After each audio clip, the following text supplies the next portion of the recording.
Ravi de vous retrouver pour un numéro spécial où on va revisiter certaines des plus grandes rivalités du MotoGP. Des rivalités qui ont marqué l'histoire, des pilotes légendaires, du respect aussi parfois quand même entre ces pilotes, mais aussi beaucoup d'agressivité en piste où ces rivaux légendaires faisaient tout pour passer la ligne d'arrivée devant l'autre. On voit ça de suite ensemble, n'oubliez pas de liker la vidéo, de vous abonner, c'est hyper important, merci à tous.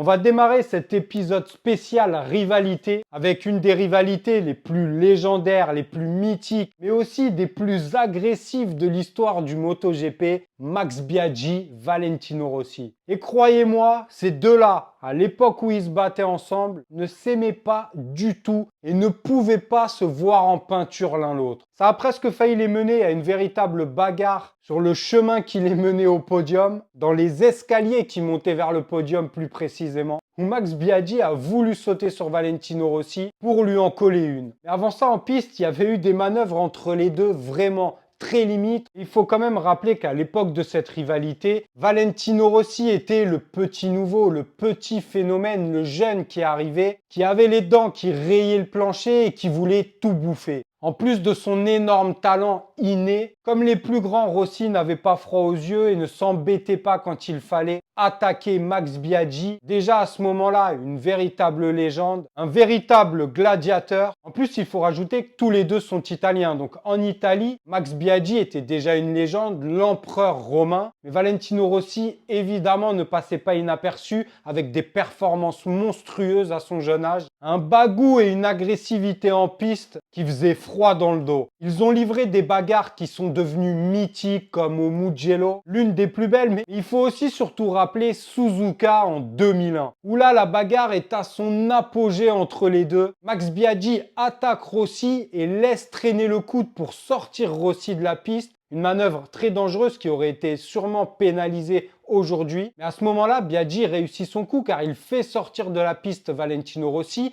puis du coup le dépasse. Mais tout Rossi qu'il est, Valentino ne se laissera évidemment pas faire. Attaque Max Biaggi quelques kilomètres plus tard. Manœuvre magnifique, le passe à l'intérieur du virage et lui adresse un doigt d'honneur en guise de remerciement. Cette bagarre est clairement devenue mythique, comme d'autres car il y en a eu énormément, mais les deux aujourd'hui se respectent beaucoup. Cette animosité qu'il pouvait y avoir entre eux à l'époque, cette agressivité, ce manque de respect même, a totalement disparu et les deux se montrent même maintenant nostalgiques. Ils l'ont tous les deux déclaré de cette rivalité devenue légendaire. Et en parlant de rivalité légendaire, il y en a une sur laquelle on ne peut pas passer et qui est nettement plus ancienne, Wayne Rainey, Kevin Schwantz. Leur duel a atteint le summum, les sommets en catégorie 500 cm3 en 1991. Leur confrontation est entrée dans la légende, d'ailleurs on parle encore aujourd'hui de ces deux pilotes. Wayne Rainey et Kevin Schwantz faisaient partie déjà des stars du plateau, aux côtés d'un certain Mick Doohan. Mais la rivalité entre Kevin Schwantz et Wayne Rainey remontait déjà plusieurs années en arrière,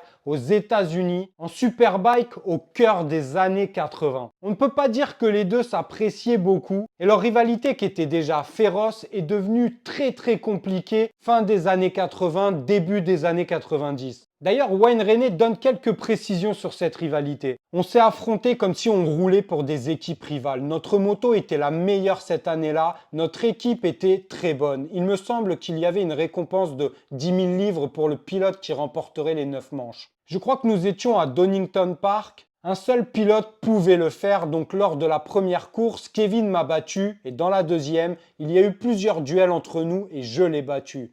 Ensuite, c'était juste une compétition pour voir qui gagnerait le plus de courses. C'est un peu comme ça que ça a débuté, on ne s'appréciait pas vraiment en dehors de la piste, on s'affrontait durement. C'est peu de le dire, les deux ne s'appréciaient pas et se battaient très agressivement sur la piste. D'ailleurs, Kevin Schwantz lui aussi nous donne quelques détails sur cette rivalité. Me concernant, et je pense que c'était une faiblesse, je n'ai jamais trop pensé au championnat.